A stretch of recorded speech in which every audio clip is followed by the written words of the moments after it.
We're here in the Court of Appeal chambers for the 2nd District as part of the court's legacy project. Today, June 19th, 2007, we have the pleasure of having two Justice Hastings, both of whom now have retired. On the right is Justice James Hastings, and on the left is Justice Gary Hastings, his son. And Gary will be doing the interview today. I am rolling my tape right now, so anytime you are ready, you can begin. Well, I don't mean to embarrass you at this, but please give us your date of birth and place of birth. November 17, 1917. And where were you born? Here in Los Angeles, California, a rare native. And your father and mother were? Okay, my dad was an attorney at the time. He had his own practice in Los Angeles, very small firm, just two of them. And my mother was a coloratura soprano, very fine singer. And she was singing at the First Church of Christ Scientists as the soloist. That's what they have in the Christian Science religion at their services. And my father was the reader, and that's where they met. And luckily, I'm the offspring of their meeting. The first one, correct?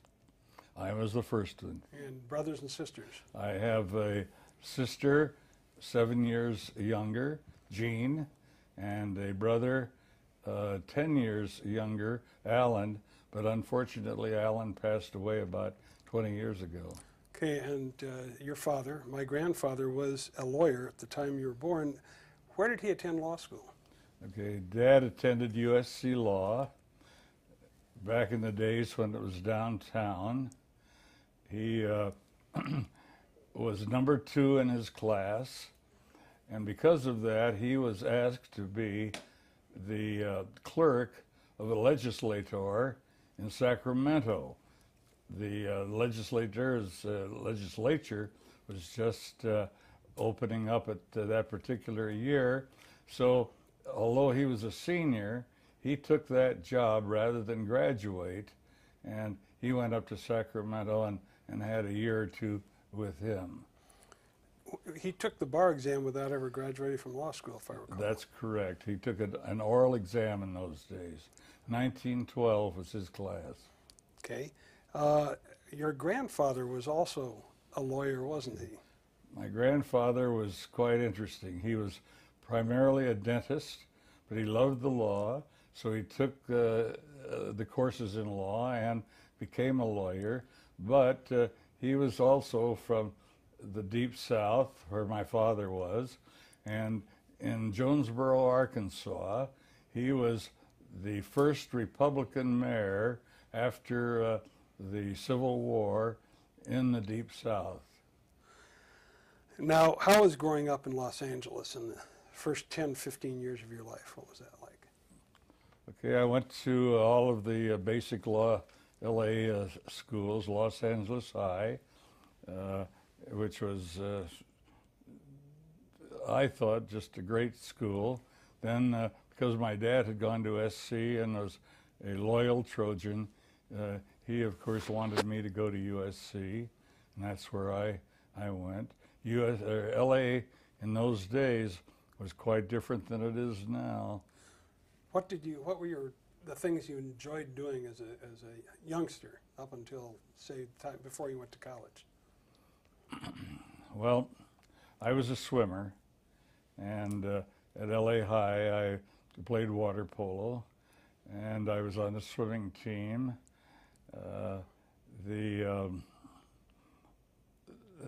The Depression, Dad had been quite successful as a lawyer when the Depression hit, and everybody took a beating then. As a matter of fact, quickly, he had, along with others, before the Depression, had purchased 40 acres on Wilshire Boulevard. And if he had been able to hang on to that, I would not have had to have gone to work during the Depression. but he couldn't hang on to it. It was foreclosed, and along with others, I started off as doing a lot of work. Dad had clients who owned some restaurants. I became busboys every summer, and until I went to college, I worked every year getting my college monies to go to college. At one point in time, if I recall correctly, you were a lifeguard over at Catalina. I was a lifeguard at Catalina during one of my college years, that's correct. But I also was head of the waterfront at a private school over there.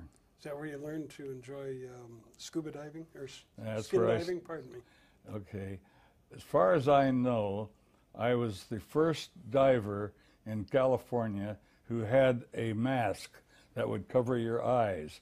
I read in a magazine that Japan had developed a mask, and I sent away for it by mail. I got the mask, and I put it on, and I started diving over at Catalina with that mask, and the people were quite surprised to see what I could do with it. And at one point in time, you had an encounter with a moray eel, if I recall correctly. Oh yeah, I had a moray eel wrap around my leg once, and I think I could have broken all school records in the 100-yard dash in getting away from that. And how did the Great Depression affect you overall? I think that and let me say this, I'm very appreciative of being able to have my son interview me here, and of course I'm very proud of the fact that he became a judge and a justice on the Court of Appeal. And one of my theories was that because I had to work my way through SC, which I did, that it would be good for them to do the same thing. I would help them with the tuition, but I felt that as far as their spending money and their fraternity money, their gasoline, that they should work enough in order to appreciate what work did for them. So I guess, as you would say, Gary, you know how I sort of rubbed that in. And you started USC at what year? I started at SC in 1936. And graduated in 1940. You met some people at USC that have gone on to become lifelong friends. Two of them I'm thinking about in particular, Joe Wapner and Gordy Wright. Why don't you give us a little background of those? Well, I'm going to tell you the story about Judge Joe Wapner a little later in this, but I first met Joe Wapner when we were both undergraduates at USC. He was the president of Interfraternity Council. I was a Trojan Knight. We both thought that we were BMOCs. I'm not sure we were, but that's how we got to be good friends. So my knowledge and friendship with Joe Wapner goes back to 1938. The story about the other person you're asking, Gordy Wright, I'll tell you about a little later. Okay. And when did you start thinking about a career in law?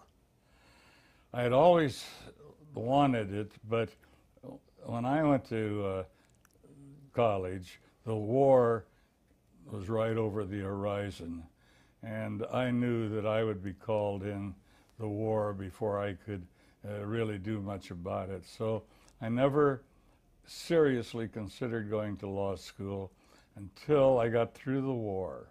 And when I got through the war, I realized I could go to law school with the help of the GI Bill, which was great. And I was married then, and that's really when I gave serious attention to going to law school. Gary, before we leave undergraduate, what was campus life like at USC in the late 30s, early 40s? Howard Jones was the football coach then, and yeah, it was wonderful. Of course, I don't think that you could be a SC graduate and not say that it's probably the 4 best years of your life. I was in a fraternity. It was a good fraternity. I would say that we had the captain of the football team. We had the top quarterback on the team. That was Amby Schindler? Amby Schindler, who was a roommate of mine. Still a very close friend of mine. Amby is still alive. Amby, as you know, was voted the the outstanding, most valuable player in the 1939 Rose Bowl game against Tennessee. Tennessee had never been scored upon, but Amby in that game scored the 2 touchdowns that beat them 14-0. But anyway, going back to your question, did I have a good time at SC? Most people thought it was pretty much of a country club back in those days. Well, maybe that's true, but we also got a good education out of it. They taught us well, and I will have to say I agree that it's probably the 4 best years of my life.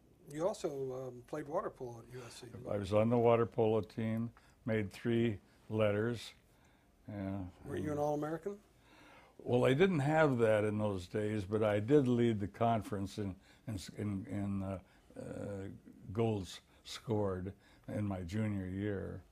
And you were thinking about possibly trying out for the Olympic team, weren't you? Okay, in 1940, the Olympics were going to be in Japan, and the United States Olympic team for the previous 3 Olympics, remember they came along every 4 years, so I'm talking about that period of time, had come from the Los Angeles Athletic Club. They had the water polo team that represented the United States. I was asked if I would like to come out and practice with them with the hope of making the team and going to the Olympics in 1940. I said yes. I practiced with them, and then the Olympics were canceled because of the war. So that nipped that particular desire in the bud. You graduated in 1940 from USC? Correct. And did what then? All right. I had been president of my fraternity, and the traveling secretary for the fraternity had visited our house. We had a very good fraternity, and he asked if I would like to come back and be traveling secretary for SAE. And this gave me a chance when I couldn't make the go with the team in the Olympics because of the cancellation. I said yes, I would take the job because it meant that I would travel all over the United States, and I think I visited over 40 universities as a traveling secretary for 1 year. And you were married what year? I was married in 1941, June 9th, 1941. To whom? Okay. Margaret Hastings was also a USC student. She was 1 year behind me. She was going with a friend of mine from LA High also by the name of Chuck Johnson, and we put him up for student body president for the year of 1941. Because of my activities on campus, I more or less was his manager to get him elected. During that campaign, I, of course, saw Margie, who at that time was going with Chuck, and we fell in love, and I married her. And after I did my 1 year as traveling secretary, I came home, she graduated, and we were married one week later. By the way, I think it should be noted, Margie was an exceptional gal because in the year of 1940, her father had been murdered. This was one of the biggest stories, tragic stories that had ever occurred in Los Angeles. Her father was principal of South Pasadena High School, which was the top high school in the state. It sent more students to college than any other high school, and a lot of it was because of him. He was apparently a very fine person. What happened is that because he was the principal, he was also on the Board of Education for the San Marino South Pasadena School Board. They had to fire the teacher of the local junior high school because he was not doing his job well. This guy was a gun expert. He called a meeting of the board. Nobody knew why at the time, but he called a meeting, and they met on the campus of the Pasadena San Marino High School. After they were all seated, he came in, and he had a gun. He had a couple of guns, and he killed all of them that were seated there at the table, which I think was 4. Then he went out and shot the secretary. Then he got in his car and went down to his high school, junior high, where he tried to kill 2 more. He permanently injured one who did not die, but killed another one. I think, as I recall, all told, he killed 5 different people, including Margie's father. This was really devastating because she was so close to her father. They were not only father-daughter combination, they were just terrific friends. He was a great USC booster. He went to Northwestern, but he liked private universities.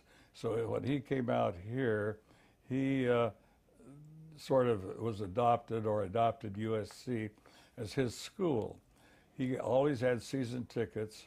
He took Margie, and she became a real devoted fan, which is good for me because I was the same way with our football team. See, we had the national championship in 1939 with 5 of my fraternity brothers. Joe Shell, who was the captain of that team, was a fraternity brother of mine. Amby Schindler, who was the quarterback, was the most outstanding player of the game. Then we had several others who were on the first string. So it was pretty close for me to be connected with them. Pretty nice, I should say. Okay, well, when did you enlist and go to the OCS? I think it would have been a year after we were married, which would have been in about 6 months after Pearl Harbor. I was able to get my enlistment in. I received a commission because I had a degree, and they immediately sent me back to Harvard University, where the Navy had its communications school, and I was there for 6 months, living in the yard, the Harvard yard, where I learned all about Navy communications, how to handle flashing lights, how to do everything that a communications officer had to do. Then I graduated from that naval school and was sent to an old destroyer. That was one of the old four-stackers? It was old four-stacker. And where were you sent then? Okay, we had some very interesting duty. There were 3 of us, 3 old destroyers, but we had been recommissioned and we had been given all of the latest equipment so that we were in good shape.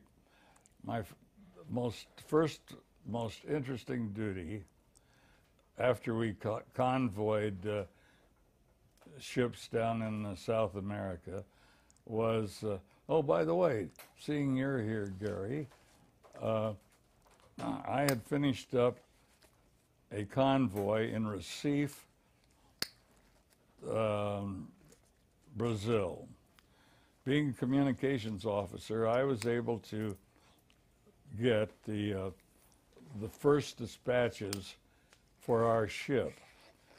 I went ashore and found out that we were going to be sent to New York. I had not yet met you. You had been born. You were born on the day that my ship sailed out of New Orleans for Brazil. So I had not yet met you. I received a telegram just after we got out of the river, the Mississippi River, that you had been born. So when I found out that we were going to New York on that day in Brazil, I was able to get a telegram off to your mother that it would be great seeing her at the Commodore Hotel in New York on such and such a date. I couldn't say anything more than that because of restrictions on everything, but I knew that she would understand. And sure enough, when we got into the harbor, she was there, and I saw you for the first time. Now, you served in the North Atlantic, if I recall correctly, also. We had some interesting duty. The U-boats at that time were just tearing apart our convoys. They hit upon the idea of taking the small Kaiser ships and turning them into small aircraft carriers that could handle about maybe 15 planes, and that was all. The three of us, the three old destroyers, were assigned to be the plane guard for one of these carriers. We were the first to get out into the North Atlantic, well, not quite the North Atlantic, off of the coast of France. The German U-boats would surface at night or in the evening to charge their batteries, and they had no problems about being attacked because nobody could get to them at that time.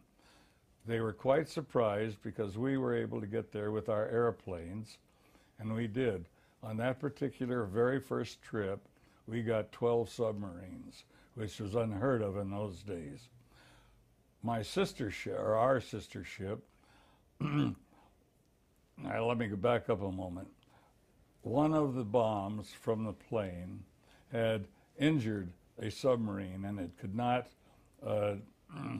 sink, it could not submerge. So our sister ship, which was closest to the submarine, was sent over to finish it off. They got over there, they tried to hit it with cannon fire, but the seas were too heavy. And the captain decided, what the heck, a German submarine was far more important than an old four-stacker destroyer, so he rammed it.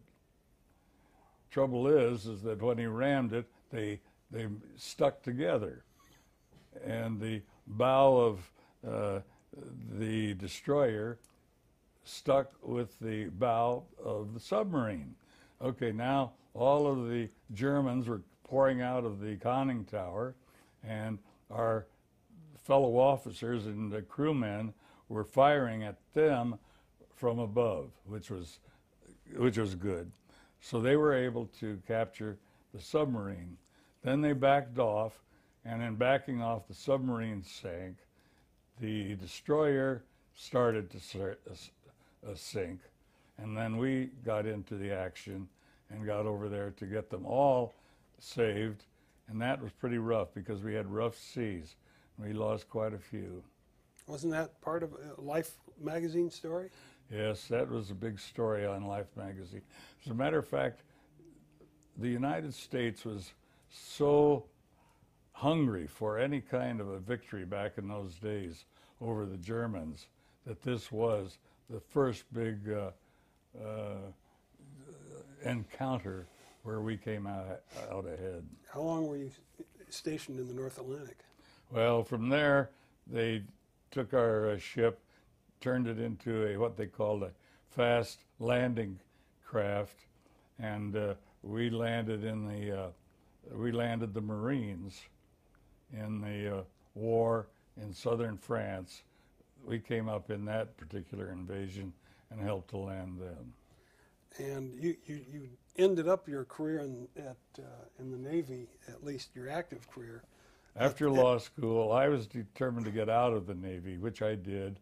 But after law school, a friend of mine was in Navy intelligence, and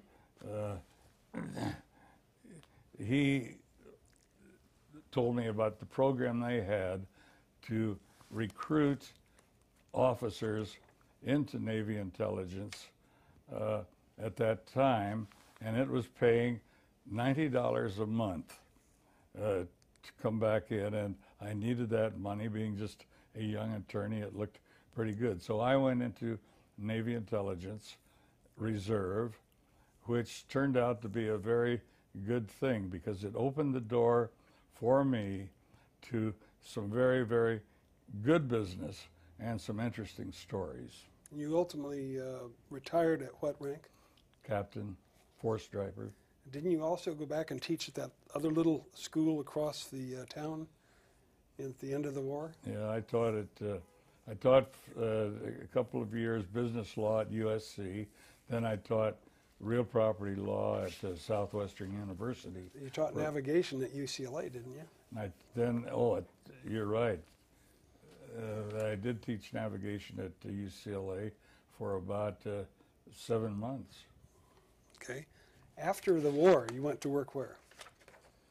After the war, I went in with my father and his What about firm. Firestone?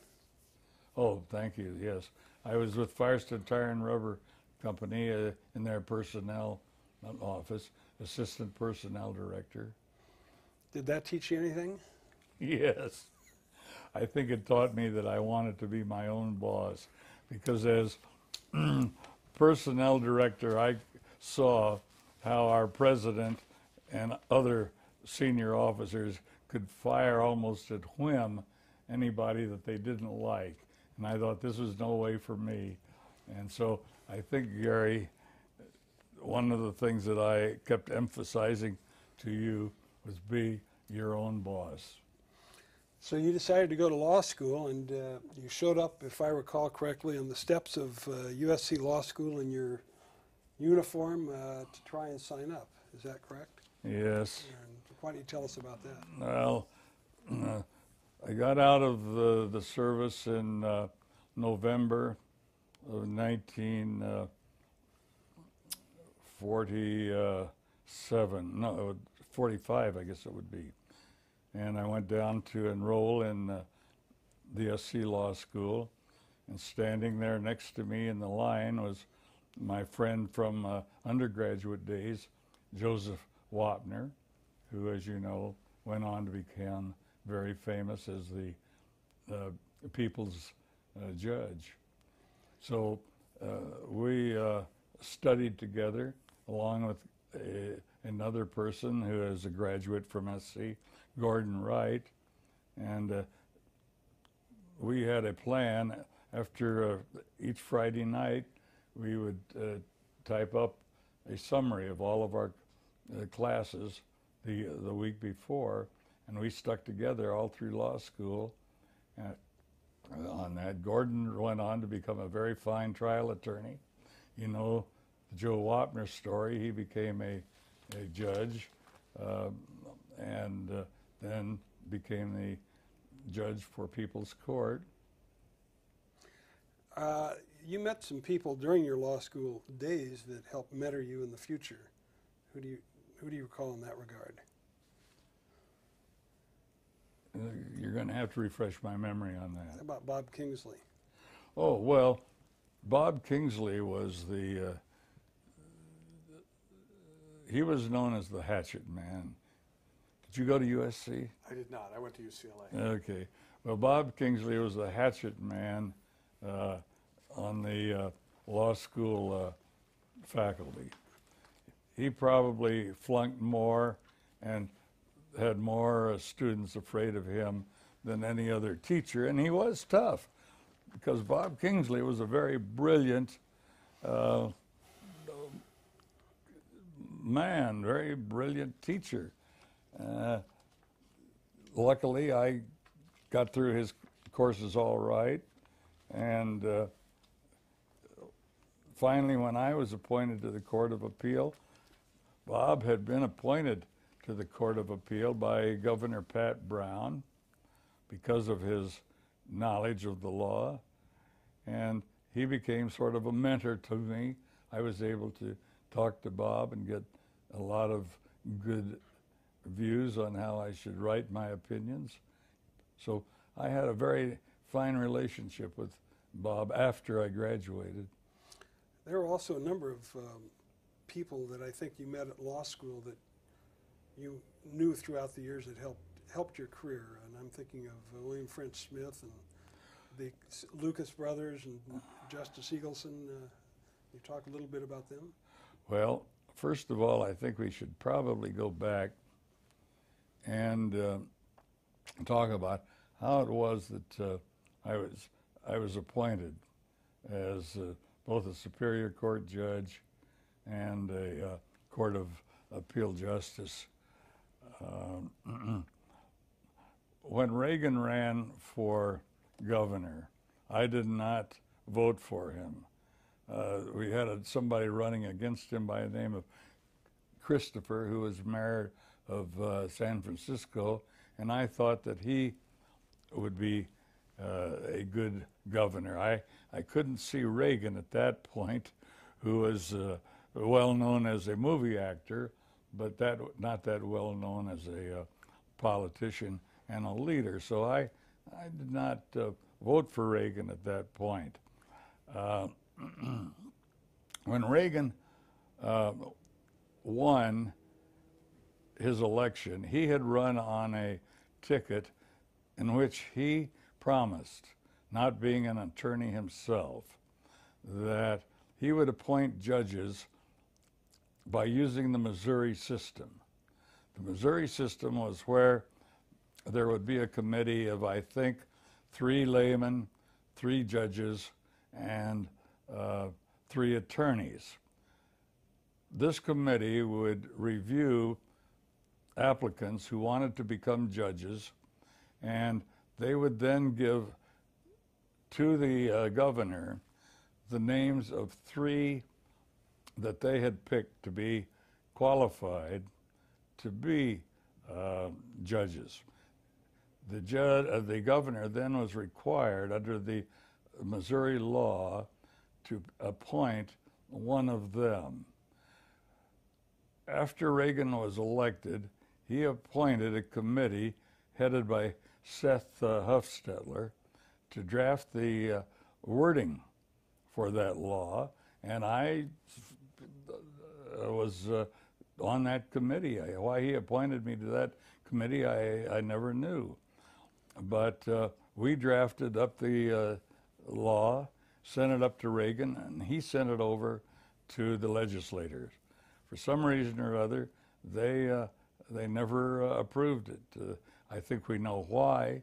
I think the legislators felt that maybe if they ever wanted to run for a judgeship, that they might have a hard time getting on that committee's recommendation. And so anyway, it never got out of committee. So Reagan appointed his own committee.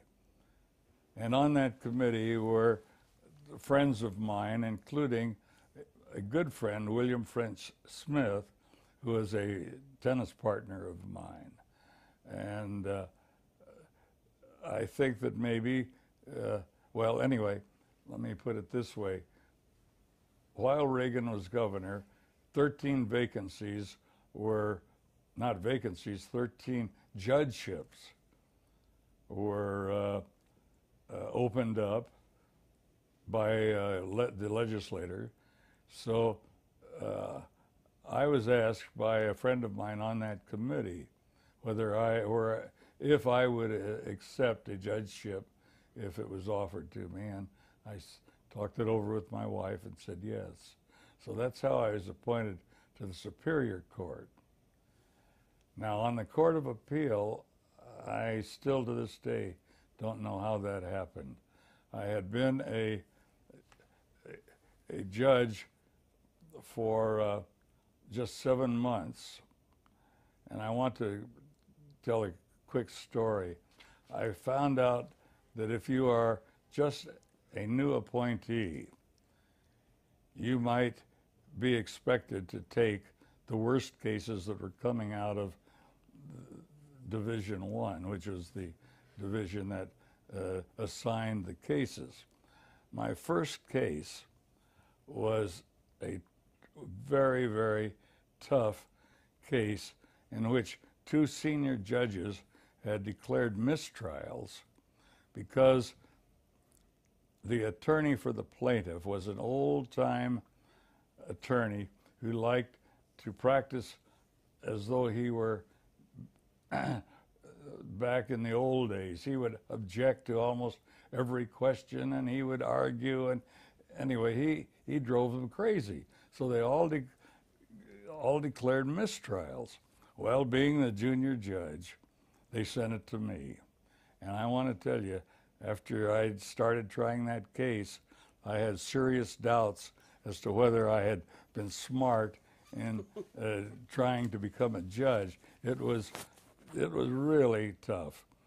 Was this a jury trial or a court This trial? was a jury trial, but his name was Steffes, and he was an old timer that would object to everything, and then he would say, "Judge, you can't really rule like that," right in front of the jury. And I think that that was a 2-week trial. No less than 6 times did I have to take him into my chambers and say, "Keep this up, and I'm going to have to find you in contempt of court, but I'm not going to let you get a mistrial out of this.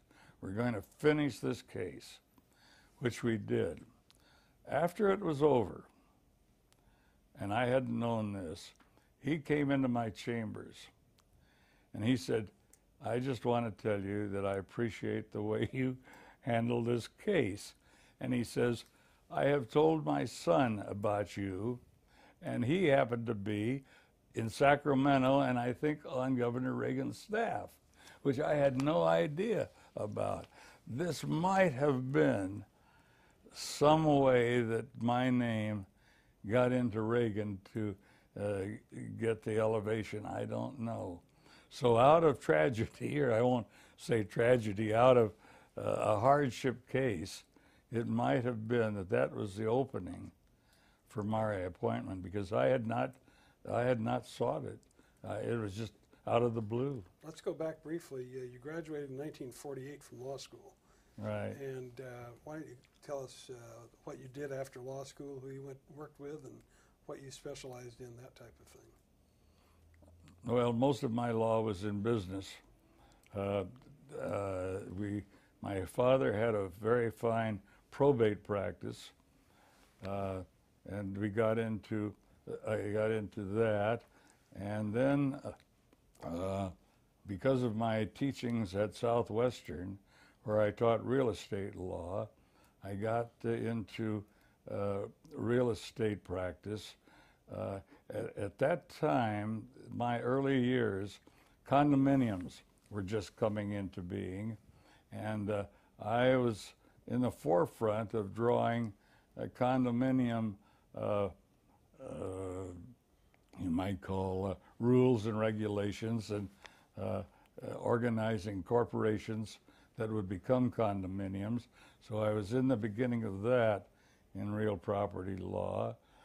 And then, in addition to my business law and my estate practice, I became chairman of the board of the Bank of Pasadena and got into banking law. So that was primarily my practice: real estate law, probate law, corporations and partnerships, and banking law. That was primarily what I was doing. Was this at your father's the firm that had your father's name? Yes. And what was it called when you joined it? Hastings, Blanchard, and Hastings was the name of the firm. And you were the first or third Hastings? Third. My father was the first. Yeah. You also were My quite father, by the way, lived to be 104. He practiced until he was almost 100, didn't he? Yes, he did. And you were also active in the local bar association and the state bar. Why don't you tell us about what you did with them? I have to tell you, first of all, about my father there and why I was so active in the state bar. My father was probably the most ethical person you would ever want to meet, and he had this reputation with the bar in Los Angeles. And he was the chairman of the local bar ethics committee for many, many years. He would write the opinions that he would get from other attorneys as to whether certain type of action was ethical on their behalf. So he was known as being very, very ethical. We had a governor back in those days who was crooked as could be. His name was Mayor Shaw. This predates by many, many years, you're coming into this world. Shaw was finally ousted, and a judge who had a very fine reputation for honesty, Judge Bowron, was elected mayor of the city of Los Angeles. He knew about my father's reputation, and he asked my father to head up the zoning board. Now, zoning board was where most of the graft was occurring, because these big developers would come in and through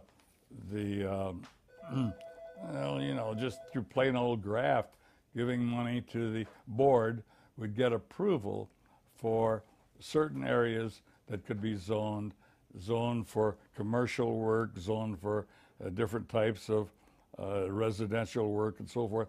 And this was one of the big areas of graft that was discovered.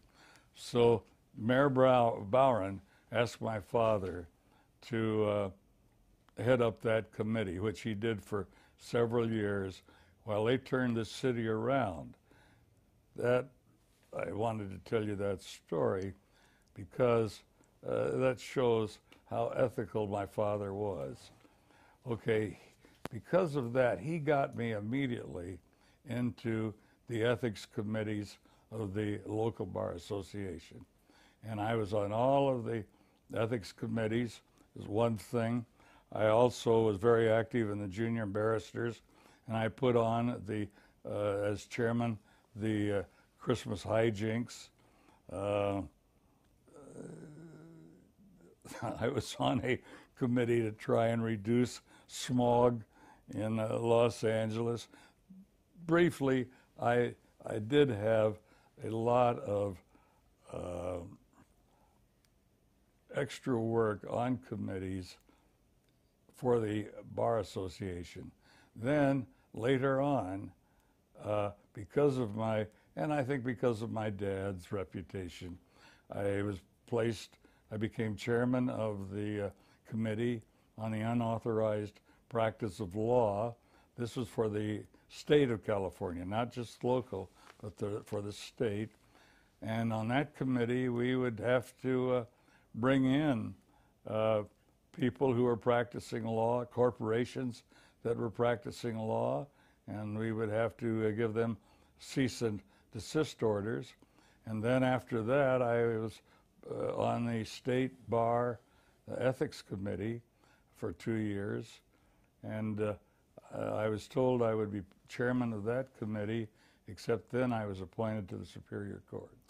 How did you find the change from the practice of law to being a judge? What did you recognize that was different, that was a significant difference for you?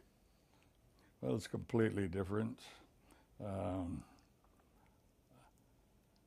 I hadn't given much thought to this, but I think by the time I was appointed a judge, I was ready.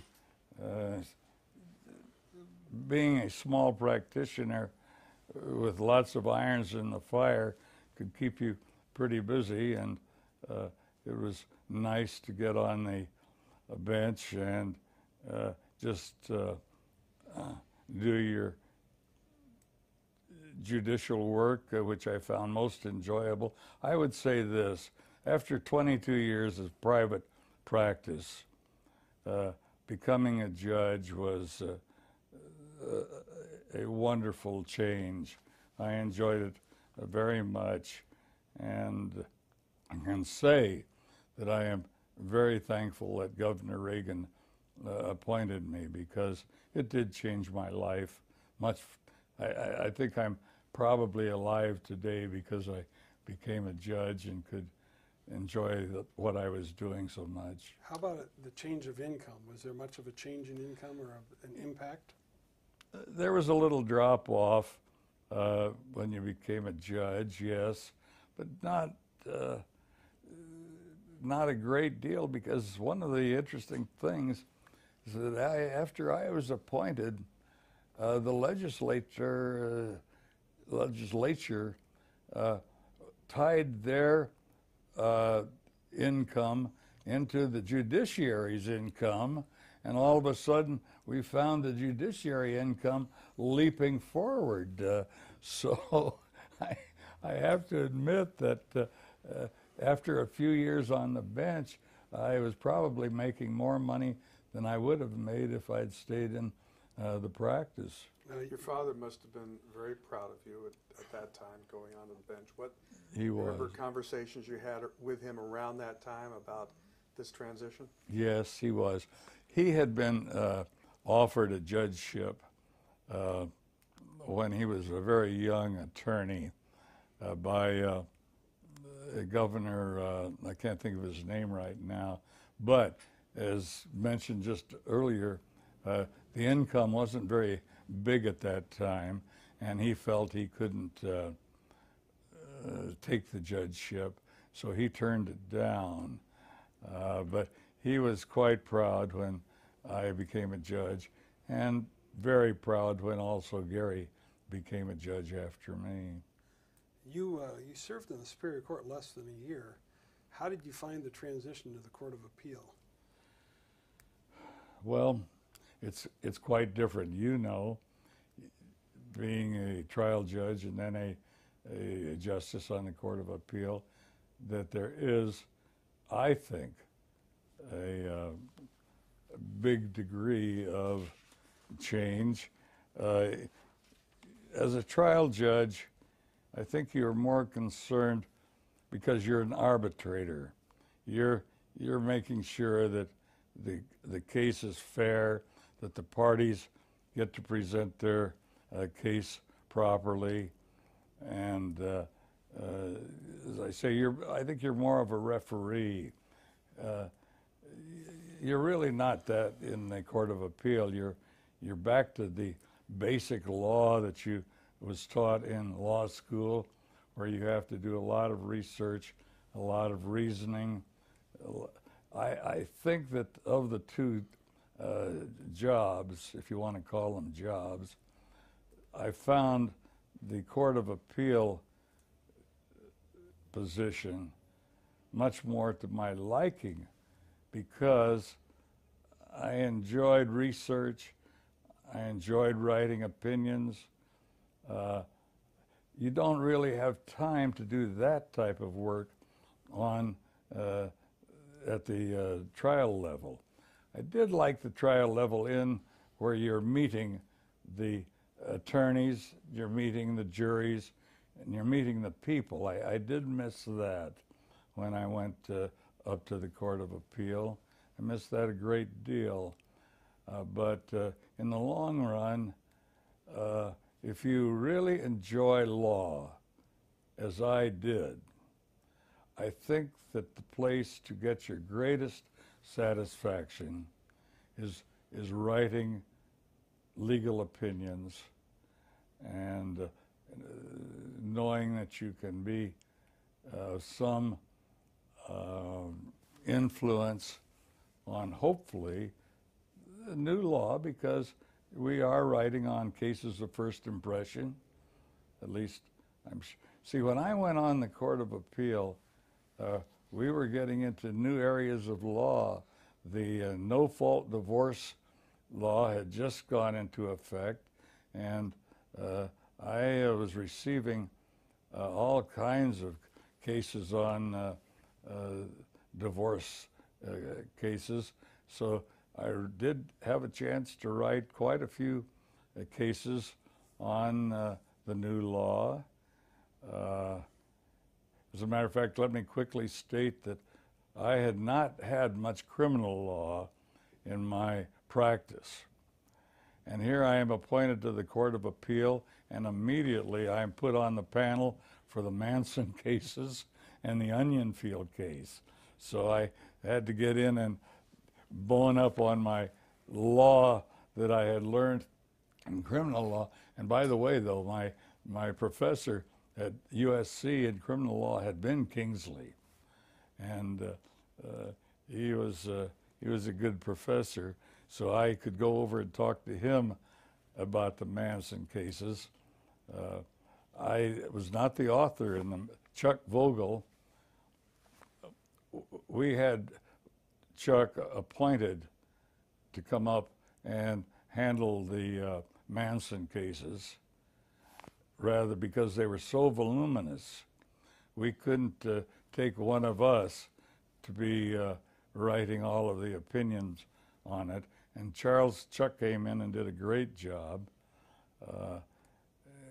So I was on those cases. And as I say, I was on the Onion Field case. And I was also on the Deep Throat case. All of these three cases I got as soon as I was appointed. Over the course of your career, did you come to enjoy the criminal cases more than you thought, or not so much? I liked criminal cases. I thought that I was able to educate myself enough into criminal law, which you had to do. You have to do it on the Court of Appeal. There's no backing out. You have to learn it, and I did, and I enjoyed it. But it is true that I had done more in the way of civil practice than I had criminal practice. Was there ever a time in your early years on the Court of Appeal that you wished perhaps you'd spent more time as a trial judge? Would have been to your benefit. Yes. That's a good question. When I was asked if I would take an appointment to the Court of Appeal by the governor,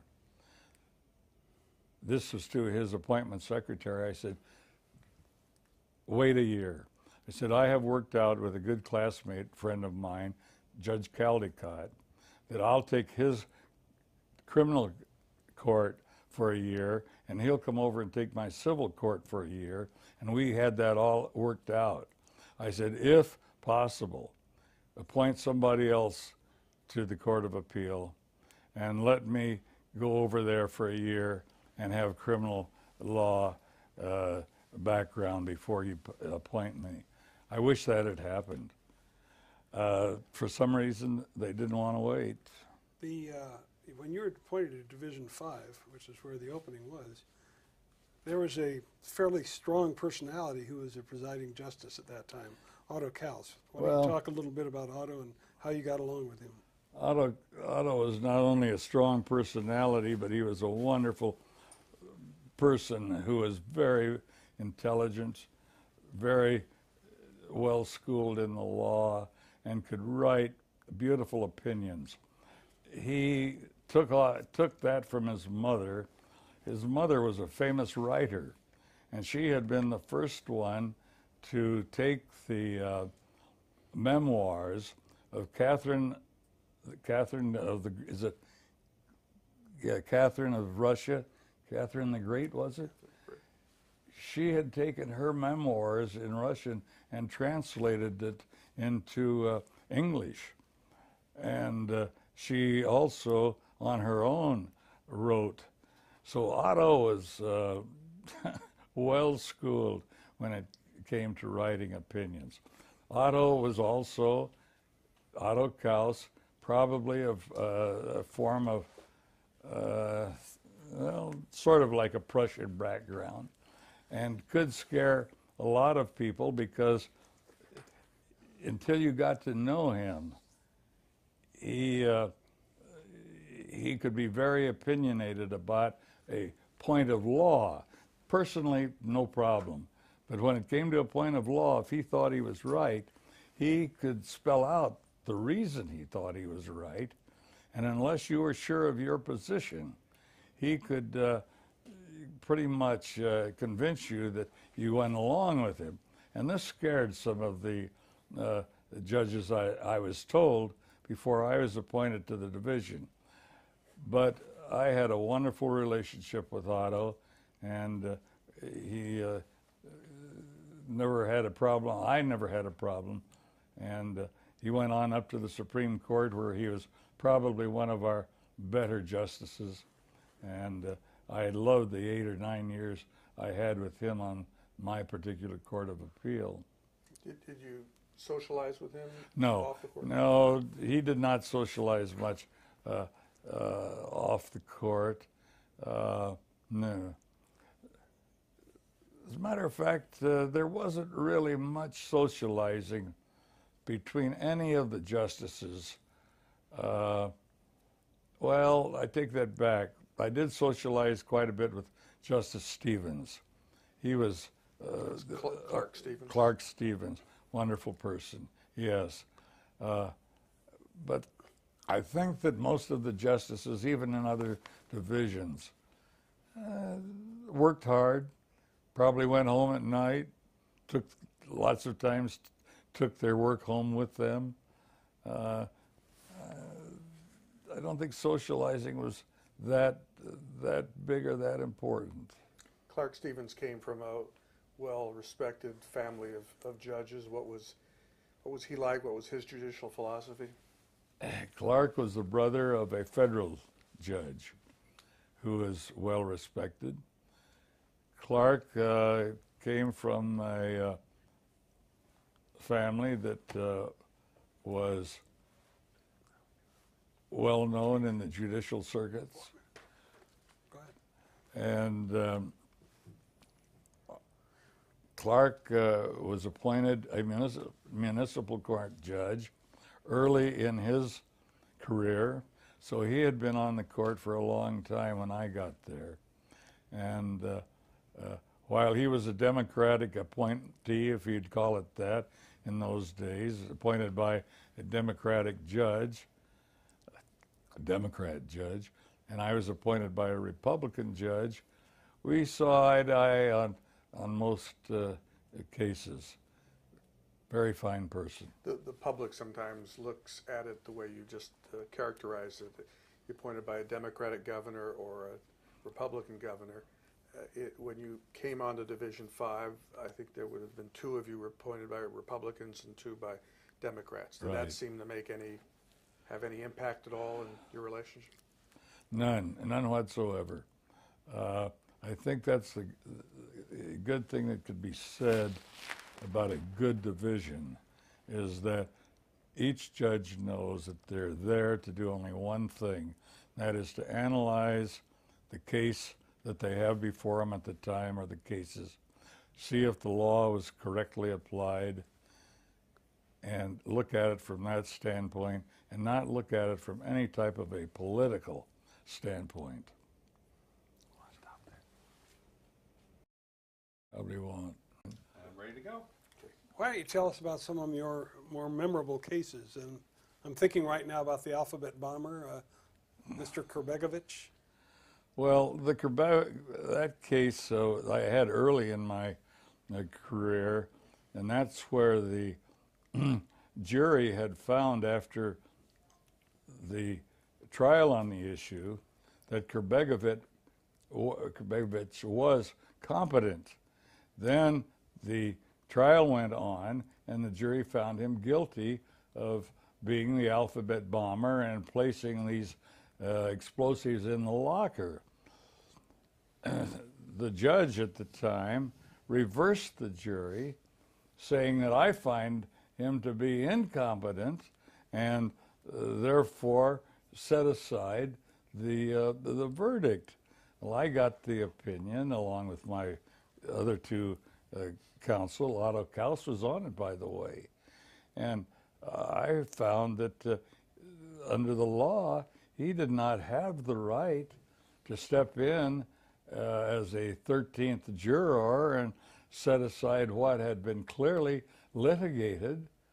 And so I said so in the opinion that this was an improper decision, and that Krbegovic was guilty as found. Well, the Supreme Court was confused. They didn't know quite how to rule on the case, so they just ordered the case to be retried,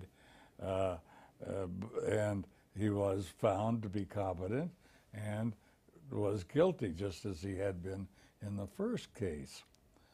So now let's see, another case. Didn't you receive some death threats from him? Not from Krbegovic. The Onion Field case is where we received some death threats from the guy who's still in jail, by the way. One of the two who are the defendants in the Onion Field case, one was clearly just sort of a dummy to the other one. The other one was the smart guy. I can't think of his name right now. One of them was Powell. Right. Powell, thank you. Powell was the real bad guy. He's still in jail, but he is the one that said that if he ever got out, that he would look up all of the judges. Well, one of them just died. I don't know if it was Powell. That was the other one. Okay. That was the other one. Yeah. You have any other memorable cases you can recall off the top of your head? Well, do you want me to name some of the cases that I felt were perhaps important? Sure. Absolutely. Well, the case that I was the proudest of has to do, it's called the Bartling case. Bartling was competent mentally. He was not comatose, but he was being kept alive by feeding tubes because it was known that he would die if he was not kept alive by feeding tubes. He had 3 or 4 very serious illnesses, all of which alone could have killed him, but he had still not reached the final stage. So he kept reaching up and tearing the tubes out himself, trying to stop his life. And the hospital and the doctors would come along and put the tubes back in, because at the time there had been no case where an individual who had the capacity to tell the doctors that he or she wanted no further treatment had been decided. Up until that time, the only cases that had permitted removal of the test or the tubes that were keeping them alive was when the person was in a comatose stage. So this, I ruled in this particular case, along with my 2 associates, that he had the right as an individual to determine his own treatment, and that they should let the tubes be removed. That case was approved by the Supreme Court. I probably got more requests from all over the world for that opinion than any other case that I ever wrote, because it was really one of the first cases on, being able to stop all of this tubal keeping a person alive at that point. So, as you know, since then, there have been many changes. Now, in the paper the other day, I saw that they were trying to determine whether a person who had AIDS had some kind of an obligation to tell another person that they were having sex with or being in contact with, whether there was a duty to tell that person. And I was surprised because over 20 years ago, I had a case where a doctor had a serious venereal disease, and he did not tell it wasn't his wife, it was his girlfriend. He did not tell her that he had this disease. Well, the trial court threw it out based upon the law at that time, the law being that we're not going to get involved in these social issues between parties who are having sexual intercourse or whatever, and so they dismissed the case. Well, I wrote an opinion that this was not right, that this was clearly a tort, that if a person knew he had he or she knew he had a disease that could affect the partner, that was an actionable tort, and I wrote that case with that conclusion, and that was upheld. Getting back to the right to refuse treatment, if I could, for a Right. moment. You had mentioned earlier about the fact that your parents had met in church. Yeah. What impact, if you don't mind sharing, did your religious upbringing have in how you looked at the right to refuse treatment case? That's a good question. My parents, as you could guess, were Christian Science. I did not. They were very fair. They did not try to force me or spoon feed me the religion. They realized that I would have to make up my own mind. I did go to Sunday school for up until I went to college. Then I stopped. Well, actually, I didn't go to Sunday school from high school on. And I just, very frankly, did not believe in many of the things that that particular religion believed in. So I did not have or carry any religious beliefs into my practice as an attorney or as a judge. So that was no problem. I have always felt that every person has a constitutional right to determine their own decisions in medicine or whatever. And so it was easy for me to write that opinion. How about you served with Justice Ashby as well? Yeah. What do you recall about her? Right. I wanted to tell you, though, one or two other cases. There was also a feeling, not a feeling, but I guess there had been cases where you could not hold our governmental agencies guilty for negligence or gross negligence. And I had a case where the Department of Motor Vehicles had found, and it was on the record, that an 84-year-old man was a danger if he drove his car. They still gave him a driver's license. He went out and jumped a divider and killed 4 people. So a lawsuit evolved out of that, and the lower court said, no, you can't sue a state entity. And I didn't feel that was right. I felt that where you had gross negligence, as I thought this was, to let this guy go out and drive a car after finding out he was a danger to others, superseded any type of what I call shield that was given to our state agencies.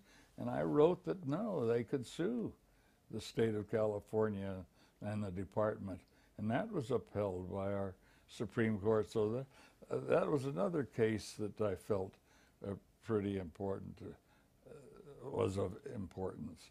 And we had a lot of cases of first importance back in those days, especially in family law, because, as I mentioned, it had just come into existence. The new law came into existence. But those are some of the cases. What about your relationship with Herb Ashby? Well, Herb was fine. Herb was,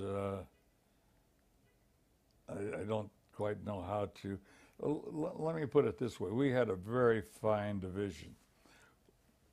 You did not get many dissents in our division, because whenever we would have what would appear to be a difference of opinion, we would have a meeting on it and we would see if we could resolve it. And normally we could resolve our differences so that the opinions would go out with 3 major majority signatures. Now, when I first went on to the court, there was a little bit of a problem as to how to assign cases. Let me mention this, that it appeared that sometimes the clerks for the various justices would get a little bit over anxious. Well, that's one way of putting it. They would get, they would go down to the clerk's office, let me put it this way, and they would go through the cases assigned to our division, and if they would find a case that they thought they would like, it ended up with their justice. Let's put it that way. So that when I got there, they realized that this was not the way to do business. And we set forth in writing, so to speak, a rule that from that point on, after I got there, because it had not been done before I got there, that when the clerk would put out the cases for our division, they would go 1, 2, 3, 4, 1, 2, 3, 4, and they would all go that way regardless of how they fell, so that no one justice was getting a case that might be a little more sensational than another case, or more down the experience or expertise area that judge felt he or she had. So we did change the rule at that time, and it worked out very well. We had a great division. I really think that our division back in those days was considered one of the top divisions in the state. When David Eagleson joined the division, now you knew him from before. I knew Dave What was it like Eagleson as being a with him Superior as a Court colleague? judge. What was it like with him as a colleague? Oh, great. Dave was a wonderful guy. Very, very smart, very easy to get along with. And see, Otto went up to the Supreme Court from our division. Dave Eagleson went up to the Supreme Court, both from our division. And I can say that I enjoyed working with both of them, and we always remained good friends. Your presiding justice at the latter part of your career was Bob Feinerman. Bob Feinerman was, and we were good friends, got along well together. No problem about dissents there. We would talk it out if we had a problem. And I've been very fortunate in having a good division to work with. What do you think the most important trait would be for having a smooth running division?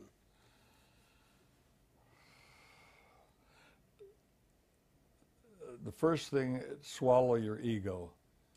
If you've got a lot of ego, don't try to bring your ego in with 3 other guys who are probably just as smart as you are, and maybe even smarter. Recognize that you're all there to do the same job.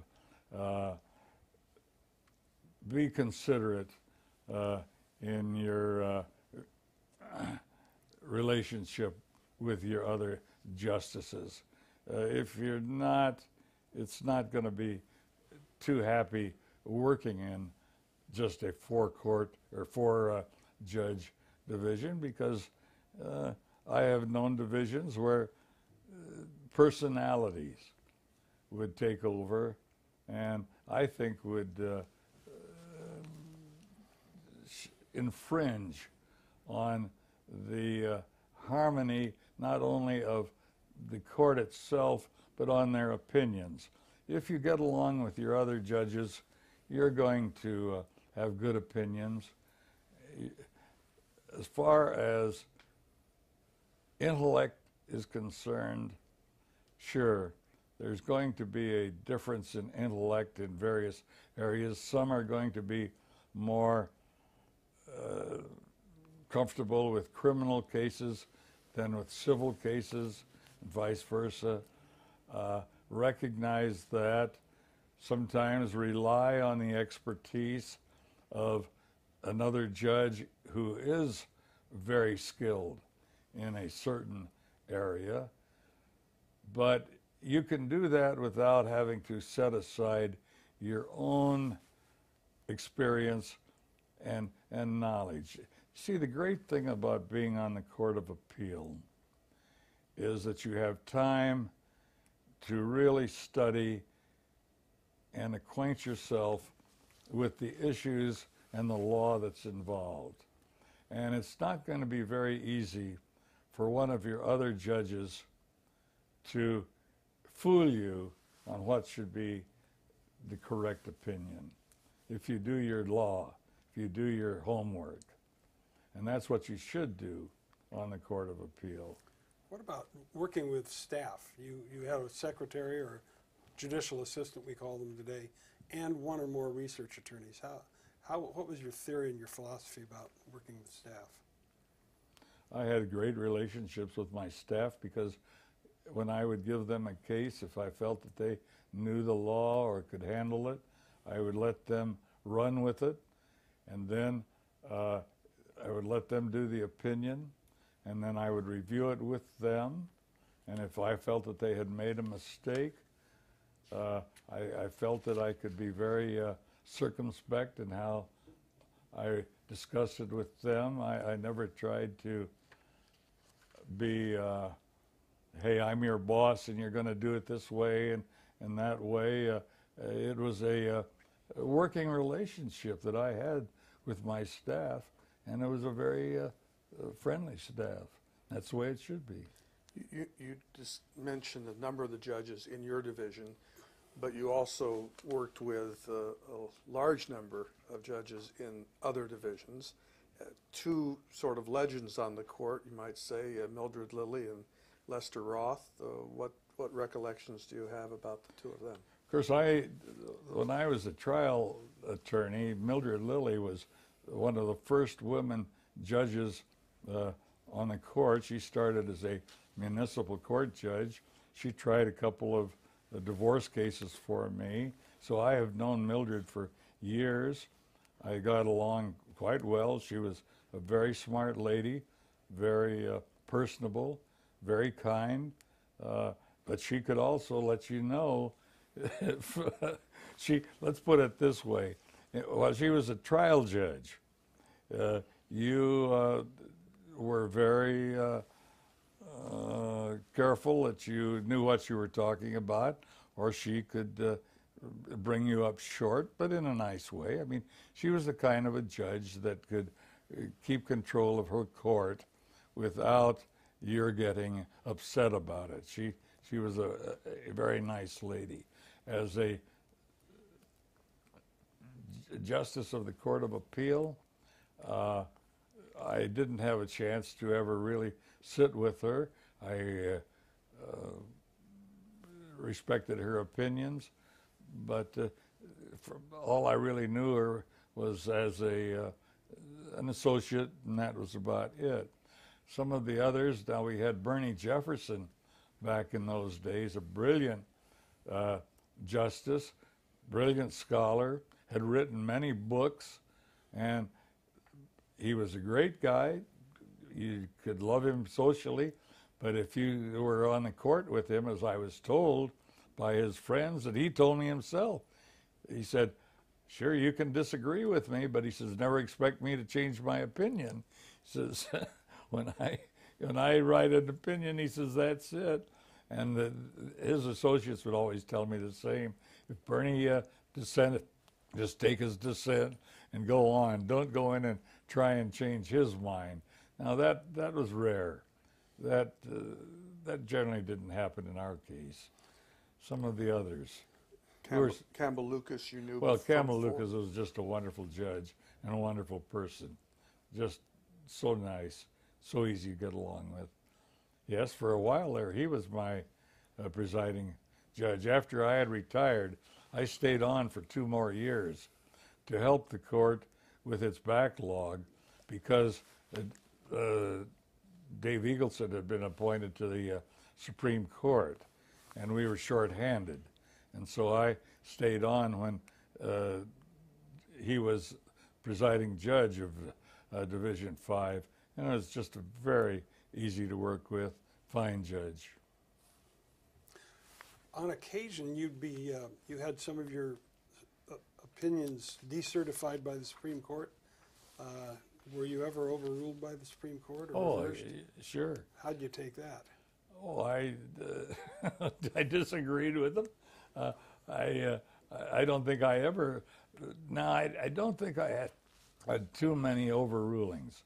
I can only remember maybe 2 or 3. Now, decertifying was something else again. I can understand that, because I was going through my cases before I came here for this interview, and I noticed that on most of the cases where they wanted to take over one of my opinions, it was either Rose Bird or Justice Mosk who voted to take it over. None of the others did, but those 2 always wanted to take my opinions over. And I think that, again, was a philosophical disagreement, which you shouldn't have. You shouldn't have that philosophical disagreement so much in the courts. But we all know that there can be. Now, your question, again, was what? When the Supreme Court would disagree with you and reverse you, did you always agree that they were right or not? Oh, no, I disagreed with them every time. I never did. But luckily, they didn't take over that many cases. Let me ask some questions about Gary for a while, if I may. At some point... Can I dissent? You can dissent, and you can answer the questions, too. At some point, he expresses interest in law. How does that come about? I think that I figured that Gary wanted to go to law school after he had 1 year out in private business like I had had. See, I had had a year with Firestone Tire and Rubber Company. He had had 1 year with Alcoa, and it kept coming back to him, and he saw it that he would be much happier being his own boss. Okay, where could he be his own boss? Well, he had, like I did, because of an affinity, I think, toward the law, and so he decided that if he could come back and go to law school, that was what he would do. I think, if I have my years right, by the time he actually graduated, you were on the bench. No. Okay. No. I was appointed to the bench, I think, the day that he graduated, wasn't it? Yep. Yes. Yeah. Had there been some talk about him joining your firm prior to the time you were appointed? I don't know if we had talked about it, Gary. I can't remember. Had we? I think we were just assuming that it was going to happen. I think that's right. I think we assumed that he would do that. But let me say this, that, see, on the same floor of my office was the firm of Belcher, the Belcher firm. And Belcher was probably the #1 trial attorney in the state of California. And I knew him well. We would meet often, and I knew other partners of his firm. And when he, I can remember this very well, we were both in the men's room, and he said, "I've heard good things about your son at the university." And I said, "Yes, I'm proud of him. He's #1 in his class, and all this and that." And he says, "Well, I know you're going to be appointed a judge." I'm not sure I knew at the time. But see, he was very knowledgeable in what was going on. And he might have said that, and he said, "I'd like to talk to him." And I said, "I think that would be great," because and they hired Gary, and I know that was a wonderful experience. And you stayed there until you were appointed. Correct. During the time Gary was on the trial court, you were on the Court of Appeal for a while. And did you ever, I know you wouldn't have ever ruled on one of his cases, but did it ever turn out that a case coming from his court was assigned initially to you? I can't remember that. I do remember that he came up on assignment to our division to sit with us. And of course, everybody was saying, "Are you going to be on the same cases together?" And I said, "No, that wouldn't be right," because I knew what the attorneys would say.